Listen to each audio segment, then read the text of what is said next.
Assalamualaikum warahmatullahi wabarakatuh. Waalaikumsalam. Waalaikumsalam warahmatullahi wabarakatuh, Mem. Waalaikumsalam warahmatullahi wabarakatuh.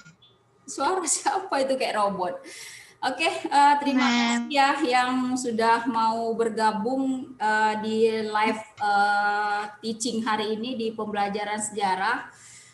Jadi sebelum kita mulai pembelajaran hari ini, ada baiknya kita berdoa ya. Kita doa sebentar. Doa mulai.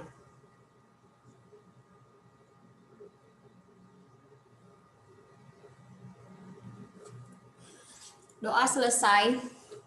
Baik, kita langsung saja ya. Hari ini itu kita di psikologi sudah saya masukkan materi review. Hari ini kita review saja karena minggu ini memang pembelajaran kita itu sudah habis. Nanti kita masuk ke semester genap ya. Jadi silahkan kalian baca-baca lagi buku yang sudah kalian dapatkan. Kalau memang kemarin di psikologi nggak sempat download ataupun kepenuhan atau apa alasan kalian, yang penting kalian tetap membaca buku yang diberikan sama kalian ya. Nah, jadi untuk materi hari ini kita balik lagi tuh ke materi di awal ya. Ada yang masih ingat materi di awal semester kita itu tentang apa? Orde Lama, Mem. Iya, Orde Lama itu tentang apa? Pemberontakan, Mem. Pemberontakan. Yang PRRI Pemesta. Oke, iya berarti udah buka nih psikologinya ya. Baik, langsung saja ya kita akan membahas tentang nih dia. Udah nampak ya? Tentang apa nih?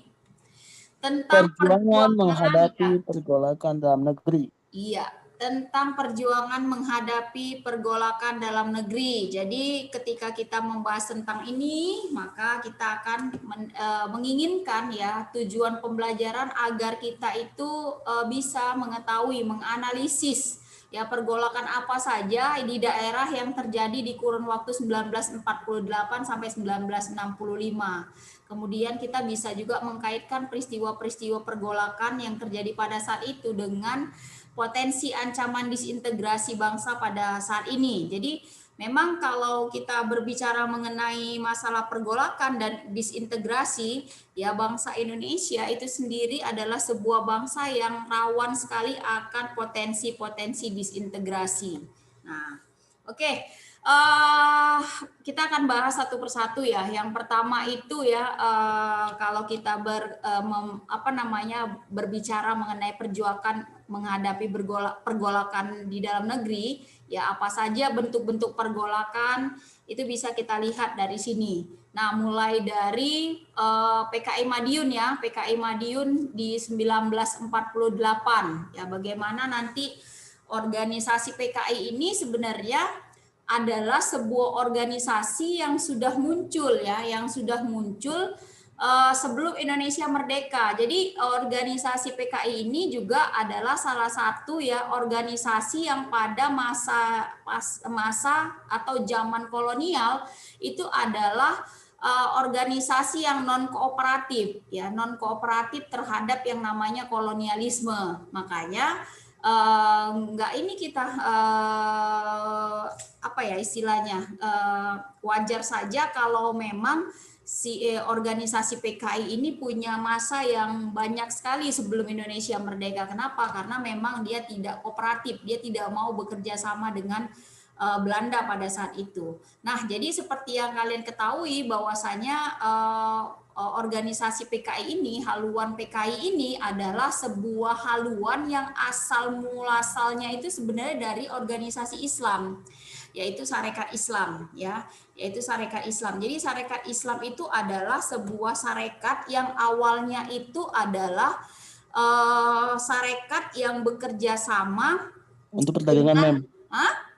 Untuk perdagangan, Mem. Iya, untuk perdagangan aja gitu ya, untuk para pedagang. Jadi namanya itu sebelum Sarekat Islam adalah Sarekat Dagang Islam. Jadi Sarekat Dagang Islam kemudian dia berubah menjadi Sarekat Islam. Nah, jadi dari Sarekat Islam inilah nanti akan muncul ya, apa namanya tokoh-tokoh yang banyak sekali di Sarekat Islam, karena tokoh-tokoh ini menginginkan non kooperatif, tidak ingin bekerja sama dengan Belanda.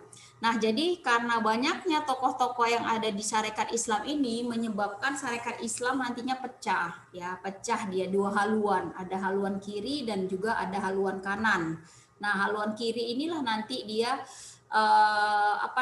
nanti akhirnya dia mengarah kepada organisasi PKI, dan untuk haluan kanan tetap di Sarekat Islamnya, ya. Jadi ini dia. Jadi latar belakang dari pemberontakan PKI tadi, awalnya itu bagaimana PKI itu muncul, berkembang di Indonesia, itu sudah. Nah, bagaimana pemberontakan PKI Madiun ini bisa kita lihat. Nah, seperti yang kalian ketahui bersama bahwasannya ya, Musso ini adalah salah satu orang yang menginspirasi ya, orang yang menginspirasi Amir Saripudin ini untuk membuat sebuah gerakan di PKI itu. Nah, tapi bisa kalian ketahui juga ya bahwasannya Musso ini dia adalah anak seorang kiai yang berasal dari Jawa Timur. Nah, jadi sebenarnya kalau kita baca tentang Musso, kenapa Musso itu akhirnya dia berhaluan komunis, padahal orang tuanya itu sangat kental sekali agamanya. Nah, itu bisa kita lihat dan bisa kita baca di dalam sebuah referensi yang menceritakan tentang Musso, bahwasanya memang ada konflik-konflik di keluarga yang menyebabkan Musso ini akhirnya memilih untuk pergi ya, meninggalkan Indonesia, dan dia ke Uni Soviet untuk belajar, dan disitulah dia belajar tentang haluan komunis ini. Nah, jadi silakan nanti dibaca ya tentang Musso ini. Jadi sebenarnya ketika kita membaca sebuah buku, bukan aja yang kita lihat itu adalah sisi negatifnya, tapi kita juga melihat dari sisi positifnya.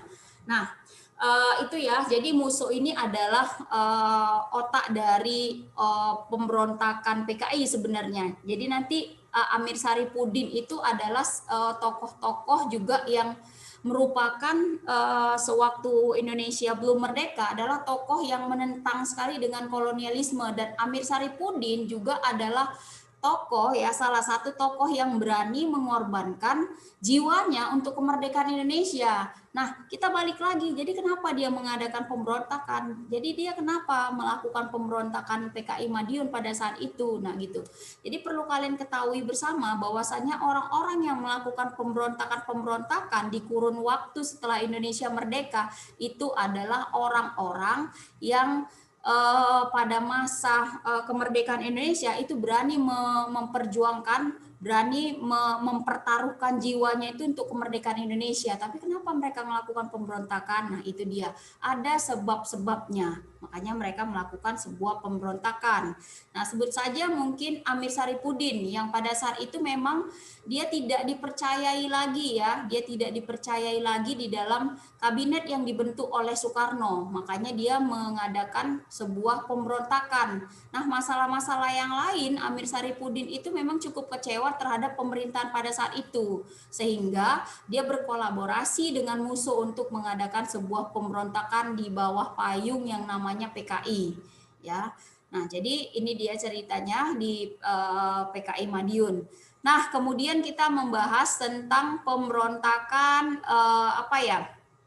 pemberontakan yang lain, yaitu pemberontakan dari DITII, Darul Islam Tentara Islam Indonesia, DITII. Jadi kalau kita berbicara mengenai DITII, ini lebih lebih mengelilingin lagi wilayah-wilayah Indonesia, cakupan anggota-anggotanya. Mulai nanti ada di Jawa Barat, kemudian ada di Sulawesi, ada di Aceh, nah ada di Kalimantan. Nah, DITII dia menyebar ke seluruh wilayah-wilayah Indonesia. Sama seperti yang tadi PKI Madiun, ini tokoh-tokohnya ya, tokoh-tokoh yang ada di PKI di DITII ini adalah tokoh-tokoh yang memang adalah tokoh yang berani menggadaikan nyawanya itu untuk kemerdekaan Indonesia. Nah, kita sebut saja namanya Kartosuwiryo ya, adalah pemimpin DITII di Jawa Barat. ini adalah seorang pejuang militan ya, pejuang militan yang berani sekali pada saat masa kolonialisme itu berperang melawan Belanda.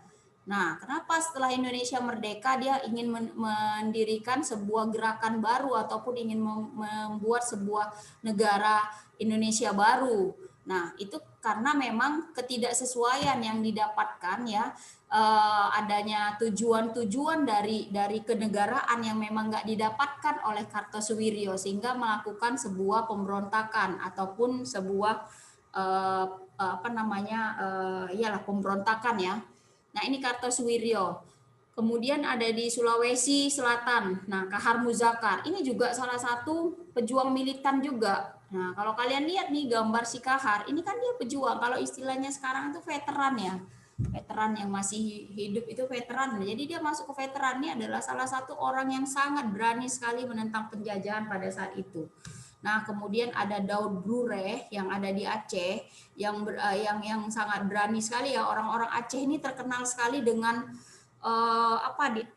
jiwa royalnya ya, jiwa royalnya untuk memberikan memberikan hartanya kepada bangsa Indonesia pada saat itu untuk untuk segala kelancaran urusan-urusan kemerdekaan. Nah, jadi termasuklah Daud Blureh ini.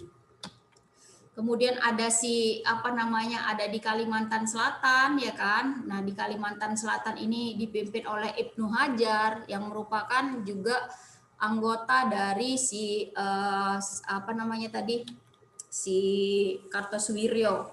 Nah, ini tentang DITI. Nah, ini tentang APRA. Kalau ini memang ya kan APRA, Angkatan Perang Ratu Adil yang dikomandoi oleh Kapten Westerling. Jadi Kapten Westerling ini memang bukan orang Indonesia. Dia adalah salah satu orang ya bekas dari tentara Kenil. Kita tahu sendiri tentara Kenil itu adalah tentara bentukan dari Belanda. Ya, tentara dari bentukan Belanda.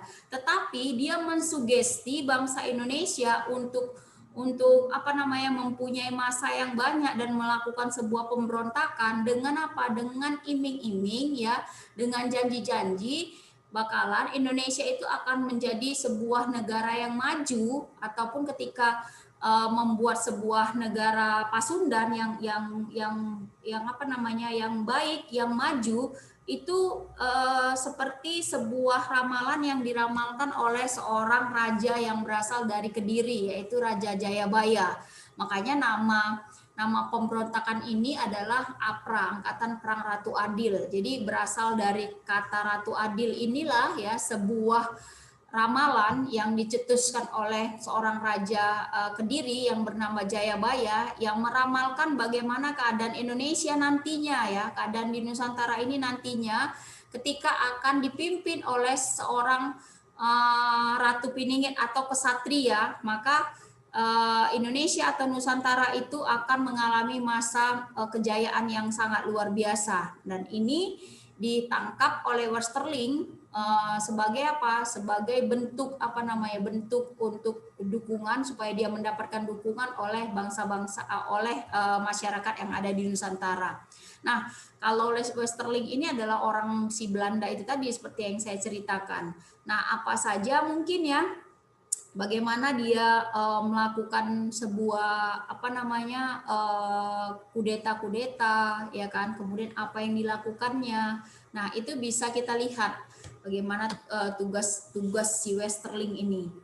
Nah, kemudian ada PRRI Permesta ya, ada PRRI Permesta juga yang mungkin tokoh-tokohnya itu ya, kalau kita lihat nih anak-anak ataupun cicit-cicit dari tokoh-tokoh ini, tokoh-tokoh pemberontakan ini masih hidup sampai dengan saat ini.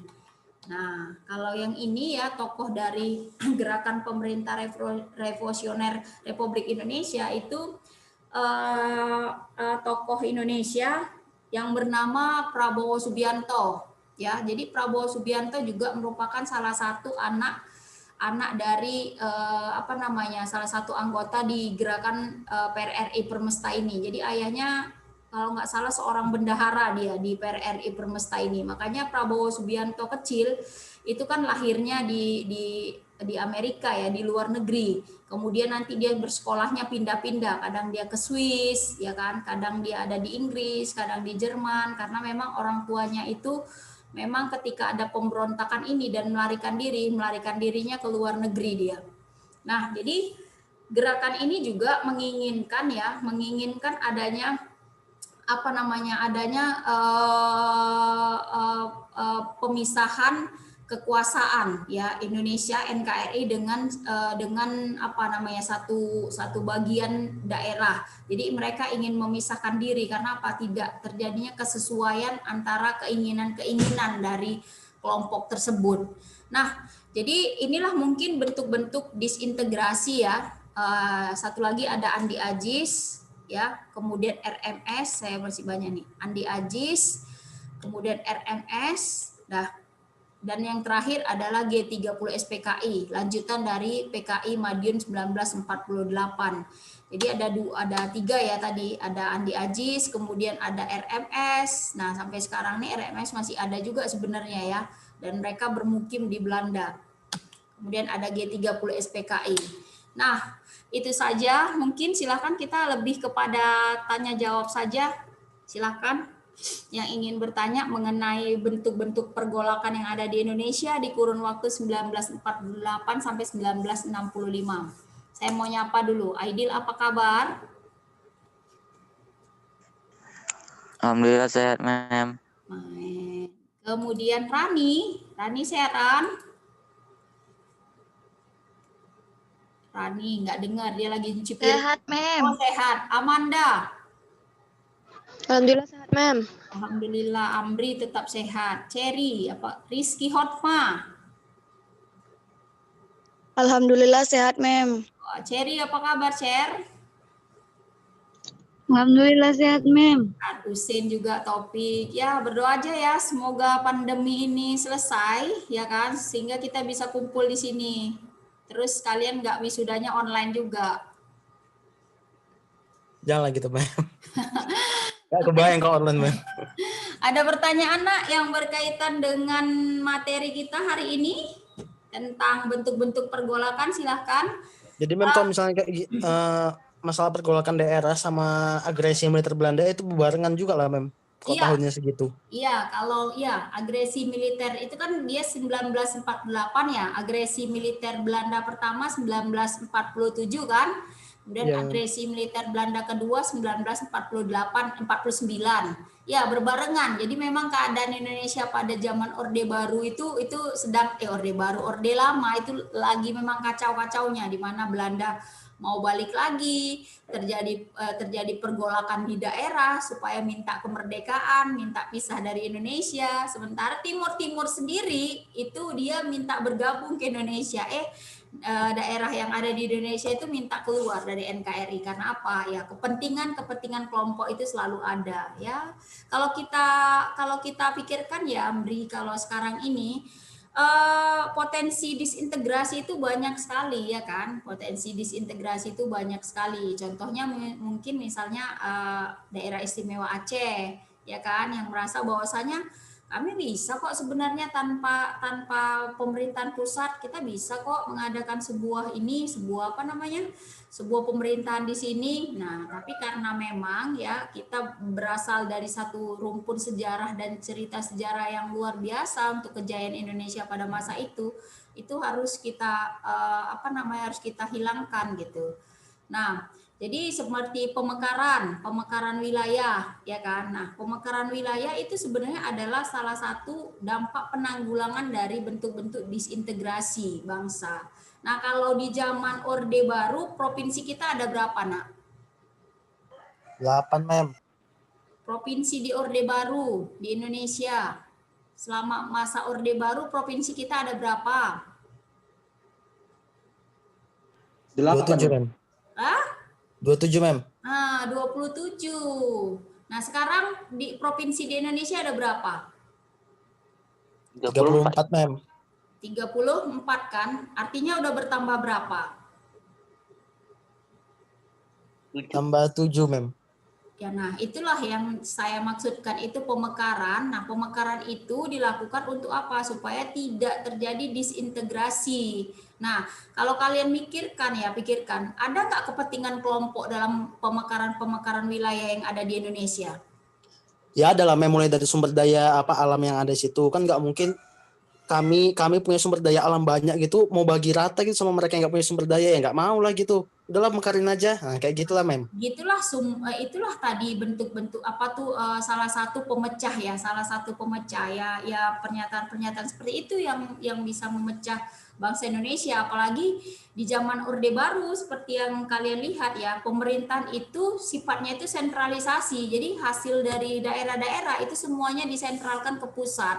Makanya pada zaman Orde Baru kan tidak terjadi pemerataan pembangunan, ya kan? Nah, jadi sekarang ini kan sudah berubah, tidak lagi pemerintahnya itu bersifat sentralisasi, tetapi desentralisasi. Artinya apa? Artinya daerah mempunyai kepentingan juga, mempunyai andil dalam pengelolaan sumber daya alam, kemudian punya anggaran belanja sendiri, seperti itu. Tapi seperti yang saya katakan tadi, pemekaran dari provinsi-provinsi ataupun menjadi yang tadi 27 jadi 34 itu punya kepentingan-kepentingan tersendiri. Dan itu sebenarnya salah satu hal ya yang bisa meredup dari yang bentuk disintegrasi tadi.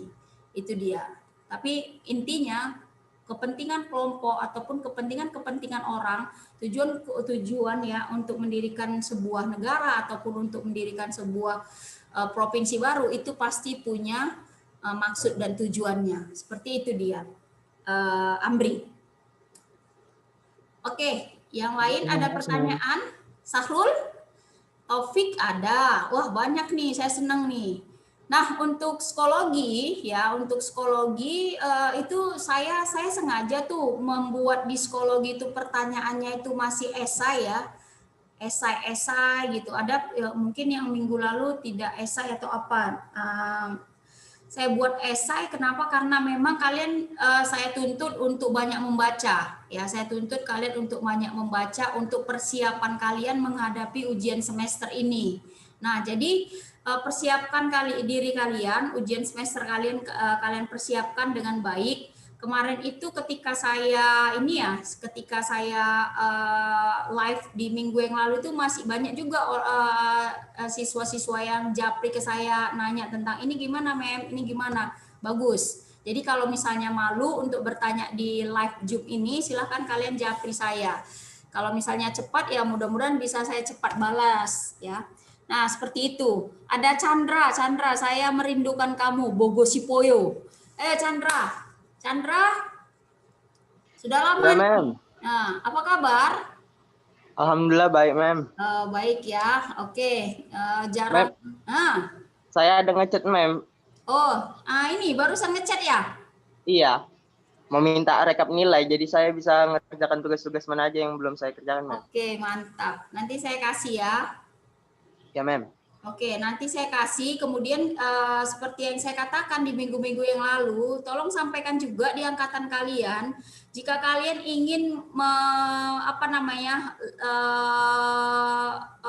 memperbaiki nilai atau mengisi nilai-nilai kalian yang kosong, saya kan nggak mungkin tuh melihat, kalian tahu di psikologi itu gimana sistemnya kan? Jadi saya harus lihat satu-satu. Nah, supaya membantu saya dalam perekapan itu, tolong kalian bilang dengan angkatan, kalian chat saya, Mem saya sudah ini, saya sudah ini, saya sudah ini. Jadi saya bisa lihat berdasarkan dari chat itu. Jadi kalau yang nggak ngechat saya berarti saya nggak tahu, saya biarkan aja, itu dia. Ya, tolong sampaikan dengan angkatan kalian. Oke, mungkin kalau tidak ada pertanyaan. Dan saya mau nanya, Mem. Oh, siapa nih? Sahrul ya. Silakan Sahrul. Mem, kan kemarin itu juga ada gerakan Aceh Merdeka kan, Mem. Itu termasuk, bukankah itu termasuk pergolakan juga, Mem? Iya benar, itu bentuk pergolakan juga. Sama seperti kayak Itu Papua Merdeka, ya kan? Iya. Sarul? Maksud saya, Mem, itu juga terjadi di masa Orde Lama kan, Mem? Iya, di masa Orde Pada Lama. masa itu. Iya, benar. Terjadi di masa Orde Lama. Jadi GAM itu, Gerakan Aceh Merdeka itu memang mulai terjadinya di Orde Lama. kemudian Orde Baru ya sempat diredam juga karena memang pada masa Orde Baru itu kan pemberontakan apapun itu diredam dengan kita memang pada saat Orde Baru itu kebebasan pers itu memang nggak ada sama sekali. Jadi pers itu nggak bebas. Jadi kita memang nggak tahu bagaimana kabar-kabar tentang perpolitikan, kemudian tentang pergolakan itu nggak tahu. Tapi GAM itu memang terjadi di zaman Orde Lama sampai dengan Orde Baru. Jadi nanti kemudian ada perjanjian Jenewa ya yang yang membuat ya GAM dengan bangsa Indonesia, Republik Indonesia itu gencatan senjata ataupun perjanjian perdamaian. Ada di Jenewa, kemudian ada di salah satu negara di Swiss juga yang menghubungkan ya supaya adanya perdamaian antara GAM dengan Indonesia. Itu dia. Tapi itu adalah salah satu bentuk pergolakan yang dimulai dari zaman Orde Lama. Begitu Sarul.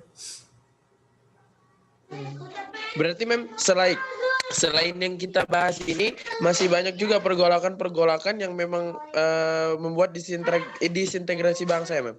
Iya, bukan ini aja yang ada. Iya. Ini kan kita kan di kurun waktu 1948 sampai 1965 kan yang besar-besarnya. Nah, jadi nanti pergolakan dari GAM itu, Gerakan Aceh Merdeka, itu nanti dia sebenarnya ada hubungannya dengan pemberontakan tadi DITI yang ada di Aceh oleh Daud Blureh. Ada kan? Oh iya Mem. Nah, itu ada kaitannya ke situ dia.